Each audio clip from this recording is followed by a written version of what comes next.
Hello friends. Once again, I don't really know if I'm broadcasting yet or not, so forgive me while I start talking and start painting. In a minute, I'll show you what I'm painting.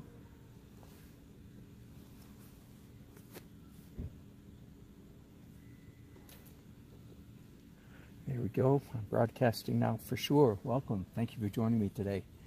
I am doing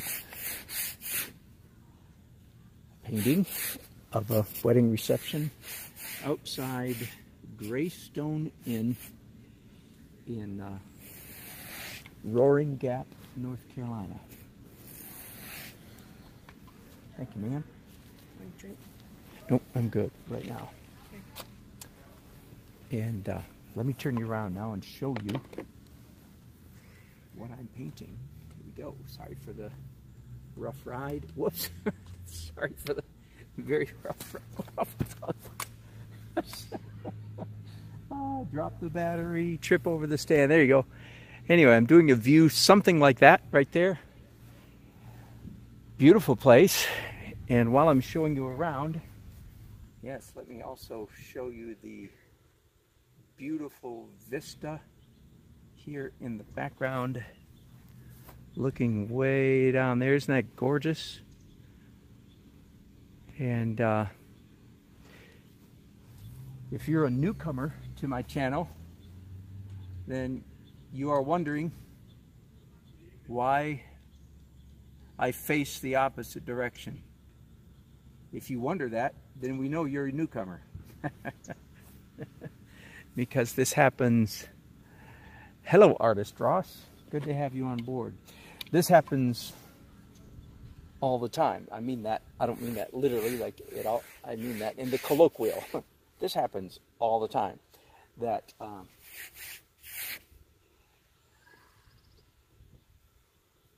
I paint away from my subject matter. I explain this all the time, but again, just in case there's somebody watching or somebody else who has watched before, just in case there's somebody watching for the first time, I should finish my sentences, shouldn't I? In case there's somebody watching for the first time, or in case you forgot. Why does he turn around backwards again? In other words, I'm painting that scene there and my canvas is pointed that way. Well, let me first of all point out that the reason most people, non-artists, the reason most non-artists think that an artist sets up his easel so that the painting faces the subject matter is because that's what you see on cartoons. Okay, so it's rather a cartoon view of life. It has very little to do with reality. But let me explain a little bit more. Why don't I? Number one, when you paint this large, this canvas virtually completely blocks my view in front of me. And believe it or not, I've tried it. It takes, because every once in a while I do have to face my subject matter. I'll explain later why. And when I do, it requires quite a bit more work. One, 2 shuffle steps and a lean to see what I'm looking at. Does that make sense? Because the canvas. This view works if you're doing a painting this big. First of all, make sense? There you go. Now, so I almost always set up facing anything but the direction where my painting is, for that very reason. Now, let me go back to, so why do I paint set up? There, for me, at least 2 factors, and today there's 3. Factor number 1 is usually which way is the light, the sun coming from. I can't paint with sunlight hitting my canvas. So I set my canvas so the sun's not hitting it. Number 2, if you're out here, as I am today, on a beautiful rolling, kind of like golf course. This is just off the golf course, but a rolling lawn. This particular easel doesn't adjust for uneven ground. So whatever way the base of this easel is, that's the way that's level. So today I'm facing this way, 2 reasons. 3, sun, ground, so the canvas is vertical, level. And number 3, in my case, since I'm here not only to paint, but also to show off, I paint so that the audience, when the audience gets here, can watch me paint. So there you go. There's the sun reason applies to everybody all the time. The downhill reason only applies to people like me who have an easel that doesn't adjust. And the audience reason only applies to people who are painting live for an audience. So there you go. I have no audience here yet today, but I will in a little while.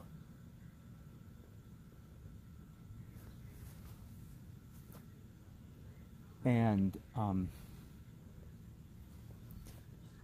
I will make adjustments. Now this is going to be one of those painting events in which I'll be moving several times throughout the course of the day. So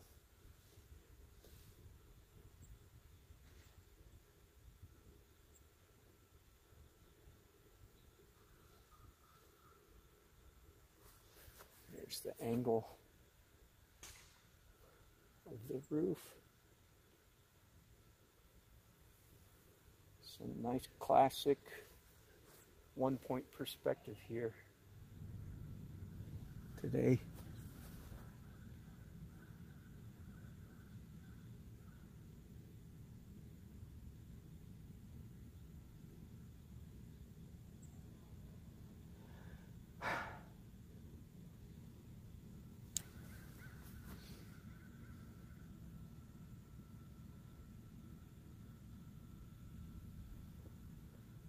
So if these two lines were to continue, they would converge at a point right about here. So 1.5 feet off the right side of my canvas. Okay, so there's my vanishing point. It's right there.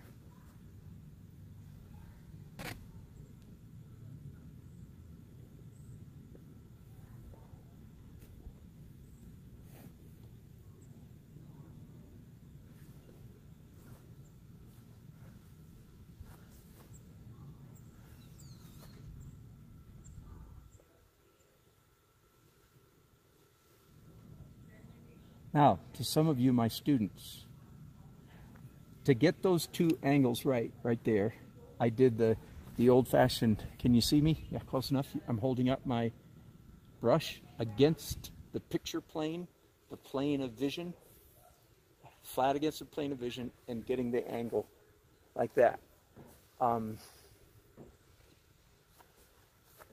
I look very much like the traditional, even the cartoon artist when I when I do things like that. It's like, I always imagine somebody seeing me do that and go, do artists really do that? I didn't know that artists really did that. You know that, holding your brushes up and stuff like that.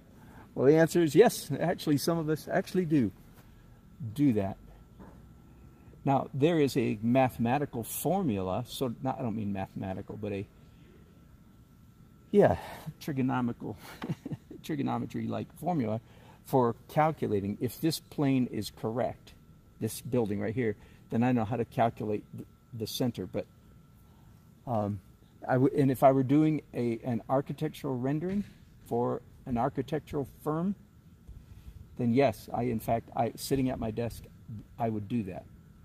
But for this kind of painting, I am just betting that I can get close enough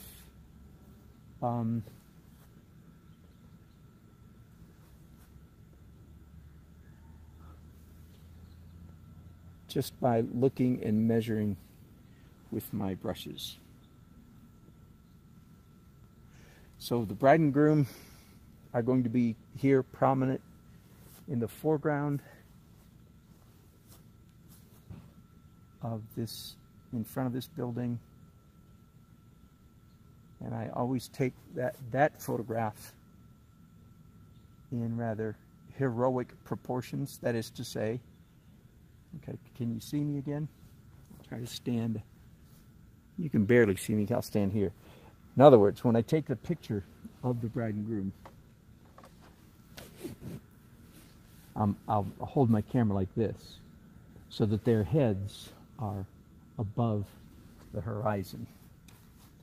If you wonder why I do that or what that looks like, then just go and look at my wedding paintings at www.weddingpaintermagic.com, because virtually every wedding painting that I've done, I guess I should say almost every wedding painting that I've done, it's a little more accurate. There might be 2 or 3, I'm thinking, that I didn't do that. Anyway, most of my wedding paintings are in fact,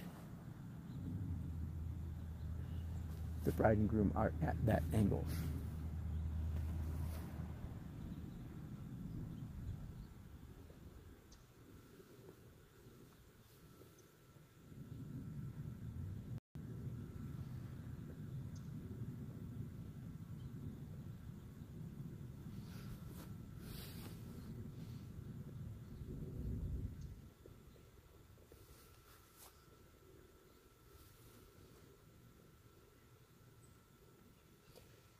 I think often when I'm out here doing this kind of stuff, sure is a good thing I like architecture, sure is a good thing I like perspective, sure is a good thing I get linear perspective. these jobs, so many of my jobs would be so very difficult to do if I didn't get linear perspective. By the way, speaking of which, I can talk to you guys right now because there's nobody here, just me and you. If you don't understand at a gut level, if you don't get it, if you don't get linear perspective, now I say this assuming that you've given it, shall we say, the old college try. If you've tried, you've taken a class, you've read a book, you've, maybe more than just watched a video. If you've really tried to understand linear perspective and you still don't get it after giving it a fair shot, my recommendation to you is quit trying. Don't waste any more time trying. Now, if you're young, if you're a high school or younger, I'm not talking to you. You keep trying. You keep trying till you get it. I'm talking mostly to mature adults. If you've tried to learn how to do linear perspective and you just don't get it, then quit trying. Instead, spend your time for the rest of your painting life. Spend your time learning how to compensate. And I teach this, and I say that because from my perspective, after years and years and years of describing the magic of linear perspective, forgive me, perfectly, brilliantly, amazingly brilliantly. Whoops, these lines are off. You can't believe how brilliantly I have described. I hope you recognize tongue-in-cheek when you hear it. You can't believe how amazingly brilliant I have been when I've taught linear perspective. Okay, get it? Get it? Enough of the silliness. And in all my years of teaching, I have yet to see one light bulb come on. I've not seen one where a person doesn't get it, and then after really good teaching, oh, a light bulb comes on. Now I get it. Never seen that happen even one time. So here's, I know this might sound kind of gloomy, but I'm a realist. If you're one of those people, don't ever try anymore. Instead, spend all the time you would spend trying to learn linear perspective. Don't do that. Instead, spend all that time learning how to cope. And there's the two of the biggest tools for coping is, first of all, what you see me doing with my brush already. I hold it up against the scene and I match the angle, then I come over here and draw the angle on the canvas. Get it? That's one trick. The other trick is, imagine a clock face, an old-fashioned analog clock. Now, if you don't know what an analog clock looks like, this won't work for you. So I wonder about the younger generation who grows up with 100% digital. Not quite 100%. But anyway.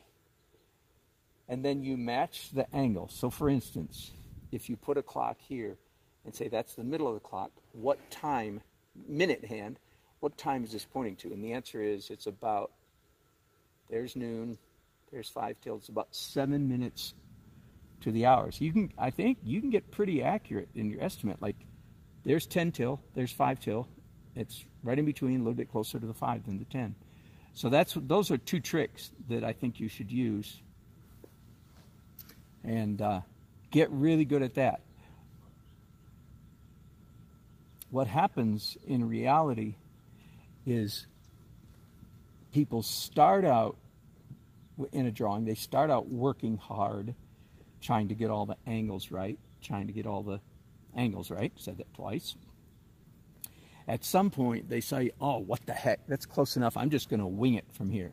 And then they go winging off into the bushes, into crazy directions. Big errors in drawing, left, right, and center. Errors, mistakes, big mistakes all over the place. And perspective mistakes is the one category that you can't get away with in painting. I say that. Now let me step back and see if I've got some mistakes going on here.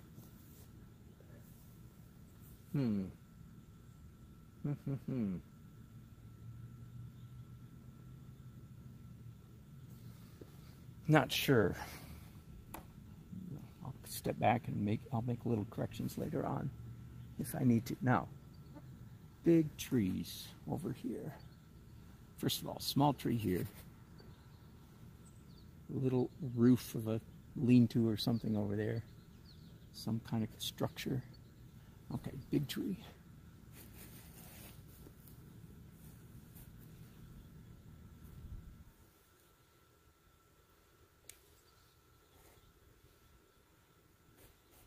You see me, right, looking at the tree. Here again, why do people paint trees so poorly? The answer is they look for a little while, then they get tired, because looking and copying is hard work, hard mental work. So after a while they get tired and say, oh, what the heck, that's close enough. I'll just paint this tree, the rest of this, out of my head. And then they paint and draw the most god-awful tree you can imagine that looks like they painted it out of their head. Forgive me for being a little bit too honest, but right, some of you should recognize yourselves in those comments. I know the feeling, because I have the same feeling and done the same thing. How do I know all these mistakes, by the way? The answer is because I've made them all, more than all y'all put together. That's why. That's why I'm a good artist, because I've made more mistakes just about than anybody that ever watches these videos. So I know how it feels to make all those kind of stupid mistakes, because I've made them all. So the way to learn what trees look like is by looking at and drawing trees, or in this case, painting trees. I'm going to do a lot more looking before this is over. A lot more looking at those trees. That's good enough for right now. I'm a little disappointed that I don't have more, that I don't have a little bit more of the house showing off the canvas up here. Just a little bit.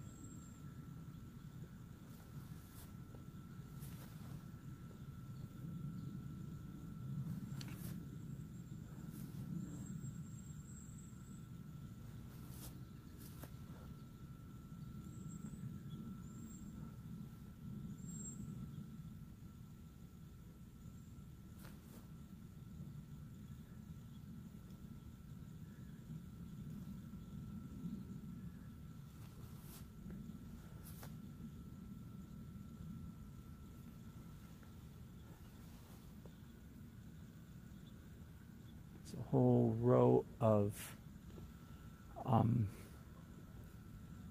good grief, what do you call these things? I almost said gazebos. Good grief.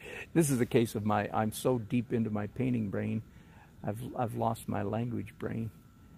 That happens pretty often. Somebody's about to tell me what these things are called. There's a whole row of them anyway. just want to tell you what it is I'm rendering up here. I guess you can tell now, can't you? Dormers. Thank you. Dormers. Oh, it's crazy how that happens. I'm usually pretty good with language, but sometimes. That is, honestly, that's the way it feels. At least that's my excuse. I feel like I'm so deep in my visual brain that I'm having a hard time getting back to my left language brain sometimes when I'm painting. Anyway, it's a good excuse, don't you think? Good excuse. I'm going to stick with it.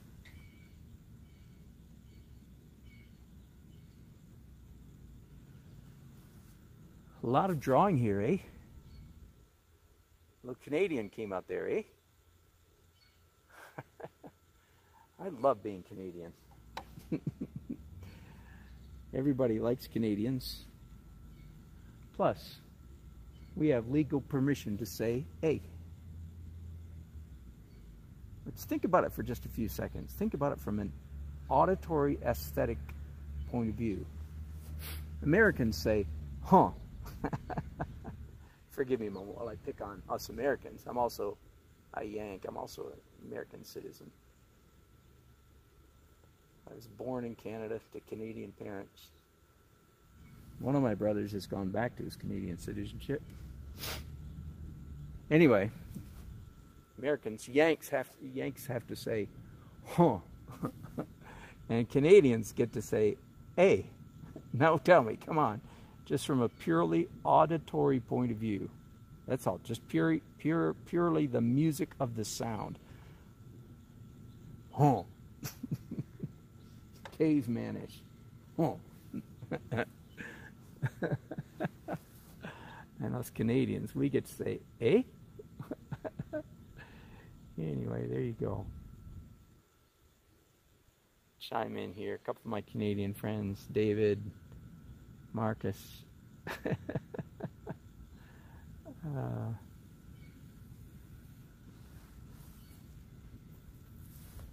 Okay. By the way, where is the middle of this canvas? There's no, so it's right about there, isn't it? Which is a little troubling. But I think that this is going to read as a mass, and it's off to the right, so I think I'm okay. And it looks to me right now like the bride and groom are going to be just a little left of center, or a little right, which would it be? Because it's all pointing this direction, should I put them here?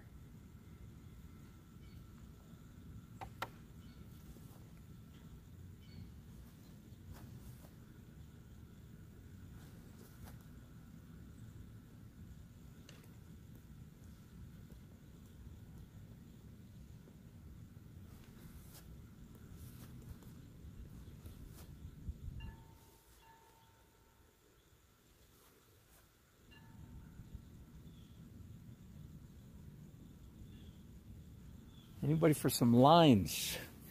Anybody for some linear, liney drawing?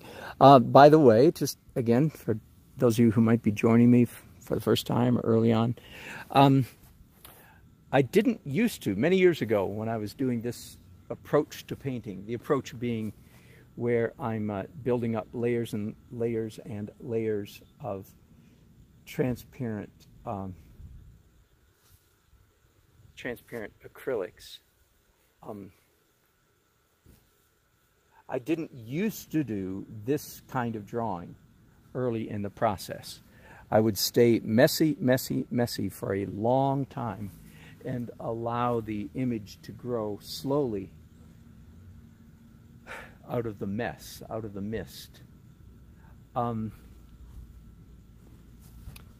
But several years ago now, I changed to what I'm doing here, which is, after doing some early mess, I very quickly proceed to do a pretty careful drawing. The reason was, especially with a subject matter like this, if I just allowed the image to emerge slowly out of the mist,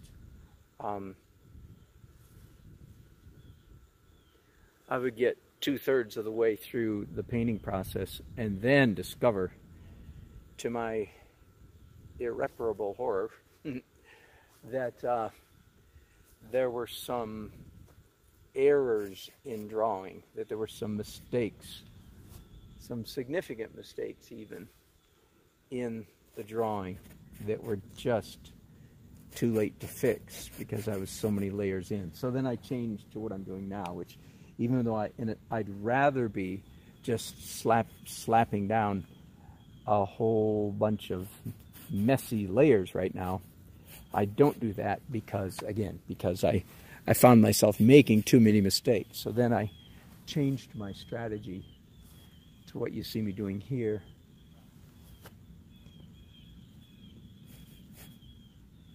Which is a lot of careful drawing early in the process. Now let me quickly add, for those of you who may be to some degree imitating or following or wanting to do, or even just to understand my technique, my approach, here's the danger. Danger, Will Robinson. Showing my age there, aren't I? Once you've slapped, I'll use that term again, once you've slapped some lines down on the painting, we human beings are gravely tempted then to color in the lines. And that would be a horrible mistake. So, right, we do not color in the lines. So I'm going to be very careful to keep painting loosely. Sorry, little shake up there. Oh, I'm sorry, I just missed a comment. I hope to catch it again in a minute. This app does not allow me to go back and see comments chats that I missed. There are some lovely rocking chairs out here in the lawn. White rocking chairs definitely add to the atmosphere of this southern,